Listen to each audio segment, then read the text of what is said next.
आज हम जो सोप बनाएंगे उसके अंदर फ्लावर्स को यूज़ करेंगे।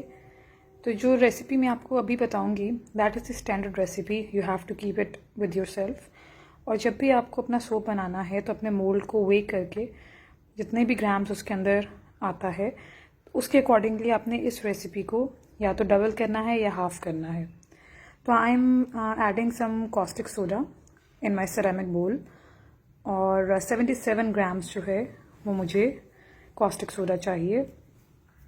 B very vigilant while adding caustic soda. थोड़ा सा भी ये कम ज़्यादा होगा तो आपका सोप जो है वो बहुत ही फ्लॉप हो जाएगा और आपके हाथों को भी जलन करेगा। 77 ग्राम्स कॉस्टिक सोडा में 187 जो है 187 ग्राम डिस्टिल्ड वाटर मुझे ऐड करना है। इस कप की कैपेसिटी इतनी ही थी तो रिमेनिंग अमाउंट जो है वो मैं दूसरे कप से पूरी करूँगी। 142 वो था और ये अभी भी ज़्यादा है इस ग्लास में पानी। थोड़ा सा कम और करती हूँ मैं। Okay, so now it is around 187 grams. 187 grams पानी और 77 ग्राम्स कॉस्टिक सोडा। ये वाला जो स्टेप है ये आपको आउटडोर करना है। Do not do it inside, क्योंकि एक तो ये एक्सोथर्मिक रिएक्शन है, सेकेंडली इसमें से फ्यूम्स निकलेंगे। Although they are not visible but there are fumes. जितना भी मैंने पानी वे किया था 187 ग्राम्स, उसको मैंने अपने 77 ग्राम्स ऑफ कॉस्टिक सोडा के अंदर ऐड करके अब मैं स्टर कर रही हूँ। कीप स्टरिंग, क्योंकि इसमें फ्लेक्स होते हैं और उनको थोड़ा सा टाइम लगता है जो है डिज़ोल्व होने में। तो कीप स्टरिंग, और इस टाइम पर या तो अपने मुंह पे दुपट्टा रखें या फिर जो है inhale at some different direction and do not inhale these fumes, they are very toxic, बिल्कुल भी ना करें। और अगर आप इस टाइम पे अपने बोल को टच करेंगी तो यू विल फील कि बहुत ज़्यादा हॉट है आपका बोल इस टाइम। और गलती से भी अपनी फिंगर जो है उसको आपने इसके अंदर डिप नहीं करना। So as you can see कि थोड़ा सा murky and milky type of texture है इसका। तो अभी ये रेडी नहीं है। इसके रेडी होने की इंडिकेशन ये है कि बिल्कुल वाटरी और वाइट कलर का जो है ये हो जाएगा। अभी ये मिल्की है तो I have to keep stirring. और अभी इसके अंदर एक्सोथर्मिक रिएक्शन जो है वो चल रहा है, इसलिए हम इसको अंदर भी नहीं ले जा सकते। इन केस कि अगर आपके हाथ पे स्पिल हो जाता है तो फ़ौरन से अपना हाथ जो है वो विनेगर में डालें और फिर इसको ठंडे पानी से वॉश करें। इससे बेहतर यही है कि आप जो बर्तन धोने वाले प्लास्टिक के मोटे ग्लव्स होते हैं, wear them while you are working to be on safe side. और अगर आप बहुत केयरफुली काम करेंगे तो कुछ भी नहीं होगा। तो अब मैं इसको टाइम दे रही हूँ कि जब तक जो है इसका रिएक्शन जो है वो ख़त्म नहीं हो जाता और जो इसकी लुक है वो वाइट नहीं हो जाती। और अगर मैं इस टाइम पे टेम्परेचर इसका चेक करूँ तो एज यू कैन सी मुझे 50 डिग्रीज पे जो है ये रेडी होगा मेरा, और ये ऐड करने के काबिल होगा ऑयल के अंदर। But as you can see कि ये 70 प्लस जा रहा है, तो this is not the right time. बहुत ज़्यादा गर्म है और अभी जो है इसको इसी तरह से रखेंगे ताकि इसका टेम्परेचर जो है वो थोड़ा सा डाउन भी हो जाए और इसका रिएक्शन भी रुक जाए। और थर्डली जो है ये वाटर कलर का हो जाए, बिल्कुल ट्रांसपेरेंट हो जाए, नॉट मिल्की।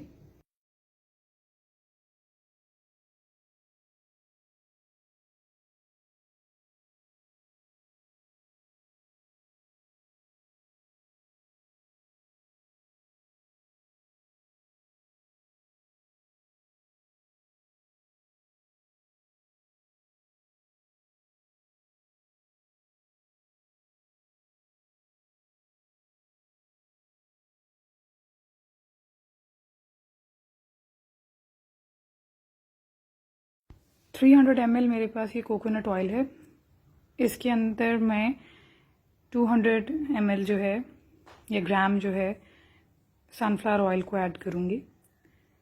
और यही स्टैंडर्ड रेसिपी है, इसी को आपने इंक्रीज़ या डिक्रीज़ करना है, हाफ या फोर्थ पार्ट करना है। 200 ग्राम सनफ्लावर ऑयल है और 300 ग्राम्स कोकोनट ऑयल है। अब इन दोनों ऑयल्स को मैं अपने पैन में पोर करके मिक्स कर लूँगी और फिर उसके बाद हीट करेंगे। ऑयल मैंने अपने पैन में डाल लिया है। 200 ग्राम्स सनफ्लावर ऑयल है और 300 ग्राम्स जो है वो कोकोनट ऑयल है। सिर्फ मैंने बेयरली इसको 2 मिनट गरम किया था और मैं इसको भी मुझे 50 डिग्रीज ही चाहिए टेम्परेचर।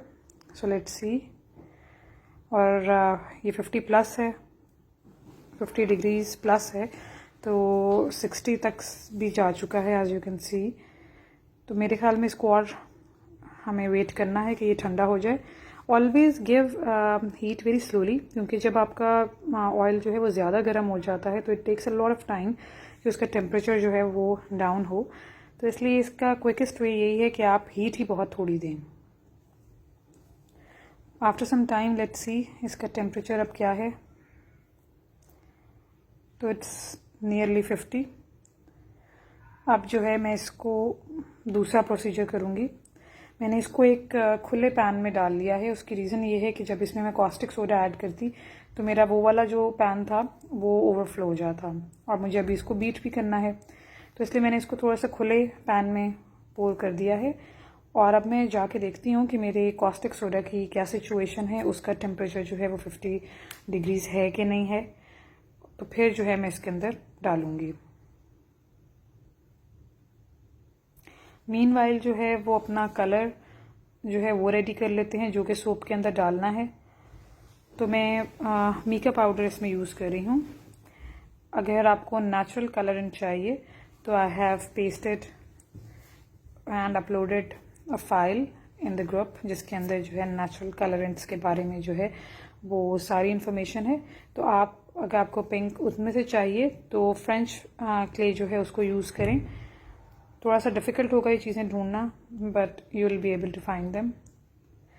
ग्लिसरीन का जस्ट 1 ड्रॉप मुझे ऐड किया है मैंने। उसकी रीज़न ये है कि कलर को मिक्स करना है। अगर किसी लिक्विड में नहीं मिक्स करेंगे तो फिर जो है इसके लम्प्स जो हैं वो रह जाएंगे सोप के अंदर और ये सही से जो है मिक्सअप नहीं होंगे। बट मेक श्योर कि आपकी ग्लिसरीन बहुत ज़्यादा ना हो, वरना बहुत ही ऑयली सोप होगा और उसका अच्छा इम्पैक्ट नहीं आएगा जब आप हाथ वॉश करते हैं। अब कॉस्टिक सोडा को लेकर आते हैं। एज यू कैन सी कि मिल्की नहीं है, वाटरी और ट्रांसपेरेंट हो चुका है। लेट्स सी कि इसका टेम्परेचर क्या है।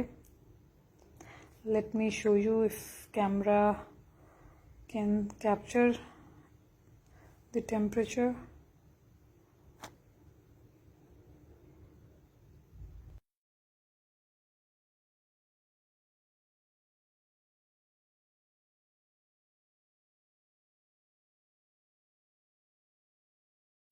सो now as you can see कि ये 50 डिग्रीज़ है और यही हमें टेम्परेचर चाहिए था। और अब इस टेम्परेचर पे को जो है इस टेम्परेचर का कॉस्टिक सोडा जो कि अब कॉस्टिक सोडा नहीं रहा, लाई बन चुका है। तो अब हम लाई को ऐड कर रहे हैं ऑयल के अंदर। So as you can see कि इमीडिएटली जो है वो सोप बन गया है और फ़ौरन से जो है ये थिक होना शुरू हो गया है। तो इसलिए कीप स्टिरिंग ताकि ऑयल और लाई जो है वो अच्छे तरीके से मिल जाए आपस में। Keep stirring till the time आपका ऑयल और लाई जो है वो यूनिफॉर्मली मिक्स ना हो जाए। और जैसा से ऑयल अभी साइड्स पे अलहदा नज़र आ रहा है, this should not be the case. Keep stirring till the time you have a perfect combination of both of the things.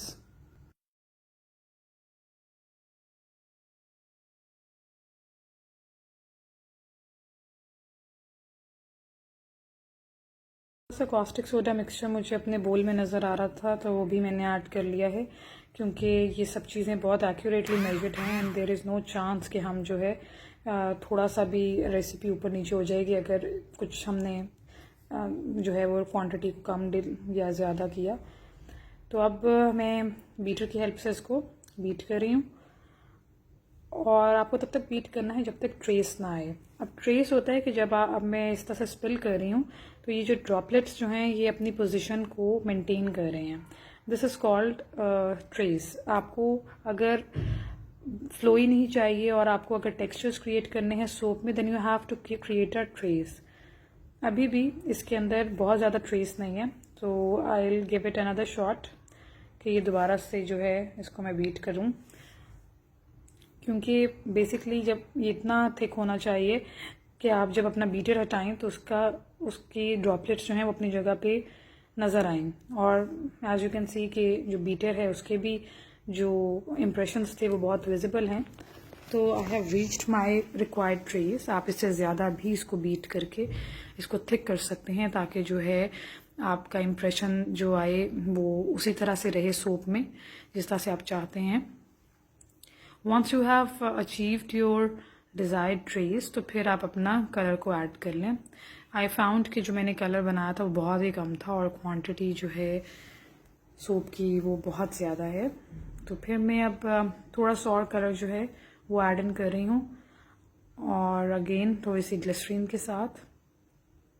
इस पॉइंट पे आप ऐसा भी कर सकते हैं कि आप थोड़ा सा जो है सोप मिक्सचर जो है वो अपने मीका पाउडर वाले बोल के अंदर डाल के उसको अच्छे तरीके से मिक्स करें और फिर वो सारा मिक्सचर जो आपके बोल में था उसको आप रिमेनिंग पैन में या पॉट में पोर इन करेंगे, तो वो सब जो है यूनिफॉर्मली मिक्स हो जाएगा। तो अगर आप ग्लिसरीन को नहीं भी यूज़ करना चाह रहे तो इट्स परफेक्टली ऑल राइट। अब मैं यूनिफॉर्मली इसको मिक्स कर लेती हूँ ताकि जो है सारे जो सोप है उसके अंदर एक ही कलर जो है वो यूनिफॉर्मली चला जाए। And as you can see कि काफ़ी थिक है मेरा सोप। और अब मैं इसमें ये रोज़ सेंट जो है इसको ऐड कर रही हूँ। अगेन अगर आप नेचुरल कलरेंट्स या फिर नेचुरल डाइज यूज़ करना चाहते हैं तो आप नेचुरल डाई को भी यूज़ कर सकते हैं। उसके बेस नोट्स जो हैं उनको मैंने पोस्ट कर दिया है ग्रुप में, you can give it a look and you can see कि आपको जो है वो कितना लॉन्ग लास्टिंग अपना सेंट जो है वो चाहिए। और ये सब टाइप की जो सेंट्स हैं ये ईजीली अवेलेबल होते हैं। ऑनलाइन चेक कर लें, दराज पे चेक कर लें, अदरवाइज़ अली एक्सप्रेस पे सब कुछ अवेलेबल होता है। It does takes time but it always comes और आपको प्राइस भी अच्छी मिल जाती है as compare to the local sellers. तो अब जो है इसको मैं फ़ौरन से अपने मोल्ड में पोर करती हूँ before any further delay. As you can see कि जो मेरा मोल्ड है उसकी साइड पे मैंने ब्राउन कलर की ये टेप लगाई हुई है। इसकी रीज़न ये है कि मेरा जो मोल्ड है वो इस एरिया से अंदर की तरफ बेंड हो रहा था, तो मैंने इसको यहाँ पे फिक्स कर दिया है ताकि अगर मोल्ड अंदर की तरफ बेंड होगा तो लाइकवाइज जो अंदर सोप डाला होगा मैंने उसका जो मिक्सचर होगा वो भी वही शेप एडहेयर करेगा। बट आई वांट कि मुझे बिल्कुल स्ट्रेट रेक्टेंगुलर शेप चाहिए और दरमियान में से जो है वो बम्पी सरफेस नहीं होनी चाहिए, तो इसलिए मैंने अपने मोल्ड को जो बाहर उसका वुडन कंटेनर था उसके साथ फिक्स कर लिया है। इस सोप के अंदर मैं फ्लावर को भी ऐड करूँगी, तो whenever you are planning to add anything flowers और may be any other thing, तो आपको सबसे पहले उसको ड्राई करना है, ड्राइड फॉर्म में यूज़ करना है। If you will be using the fresh flower और may be saffron that is fresh और एनीथिंग, तो वो जो है वो रॉट करेगी और फंगस जो है वो बन जाएगी आफ्टर सम टाइम आपके सोप के अंदर भी। अगर आपने अंदर डाला है और अगर टॉप पे डाला है तो टॉप पर जो है वो फंगस मोल्ड क्रिएट हो जाएगा। तो इसलिए always use the dry subjects and not the fresh once.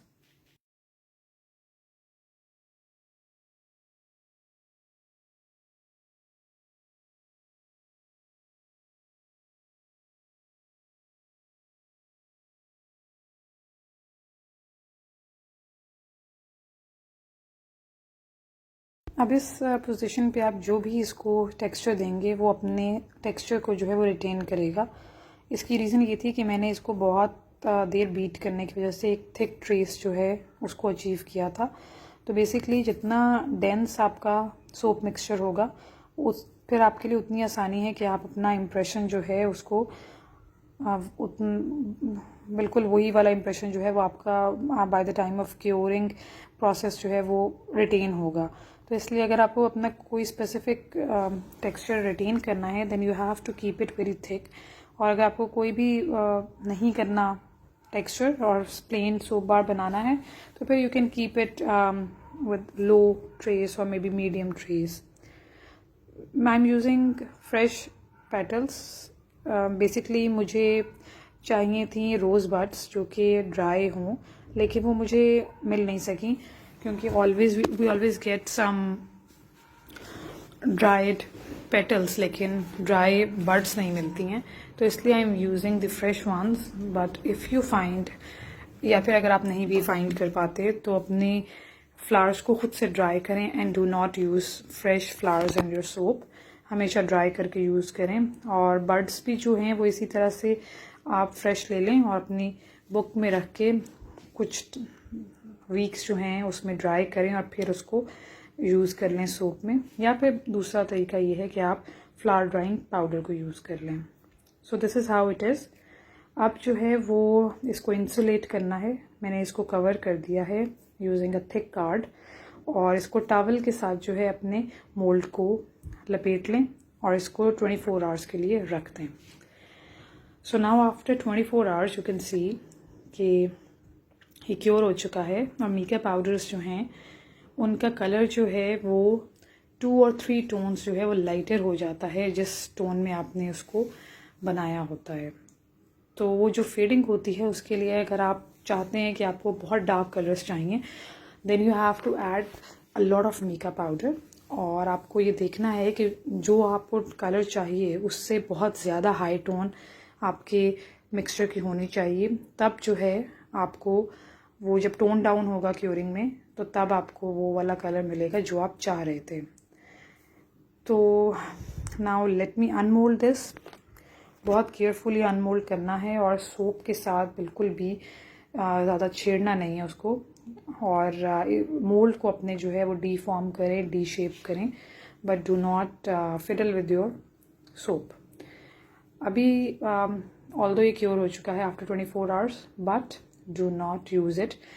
आपको 1 to 3 वीक्स मिनिमम इसको देने हैं. 1 वीक तो मिनिमम देना है और फिर this will be ready to use. उससे पहले इसको यूज़ मत करें, बल्कि अभी भी इसके अंदर जो स्पॉनिफिकेशन और जो सोप के अंदर जो ऑयल्स हैं उनकी इवेपोरेशन वो अभी भी रहती है. तो इसलिए आपने इसको बार्स में कट करके तो इसको रख देना है ताकि ये थोड़ा सा सख्त हो जाए मज़ीद. और यू कैन सी कि जो मैंने टेक्सचर क्रिएट किया था उसने वही रिटेन किया है. And I wanted the surface to be bumpy. तो उसी तरह से है. नाइफ़ जो नॉर्मल होती है आप उसके साथ भी इसकी कटिंग कर सकते हैं. और ये वाली जो नाइफ़ होती है जिससे थोड़ा सा पैटर्न आ जाता है, you can use this as well. Again I would say कि ऑल्दो ये सेफ़ है कि अगर आप सोप ही है तो आपने सोप से ही अपने यूटेंसिल्स और वगैरह वॉश करने होते हैं. तो although it is safe, but I would prefer कि आप अपनी आर्ट्स की सब चीज़ें जो हैं वो अलग रखें from your kitchen and do not use them. तो मैं इनकी अब बार्स को काटने के बाद इसी तरह से जैसा से ये बार्स खड़ी हुई हैं इनको थोड़े थोड़े से डिस्टेंस पे छोड़ के मैं इनको 1 वीक मिनिमम दूंगी ताकि जो है ये मज़ीद कंप्लीट हो जाएं. और इनके अंदर जो ऑयल्स हैं वो भी थोड़ा सा ड्राई हो जाएं, इवेपोरेट हो जाएं, और फिर जो है ये थोड़ा सा हार्ड और हो जाएगा. लेकिन अगर आप 3 वीक्स या 1 वीक बाद इसकी कटिंग करेंगे तो फिर थोड़ी सी मुश्किल हो जाएगी. कटिंग आपको 24 आवर्स बाद ही करनी है, लेकिन यूज़ आपको मिनिमम 1 वीक बाद करना है.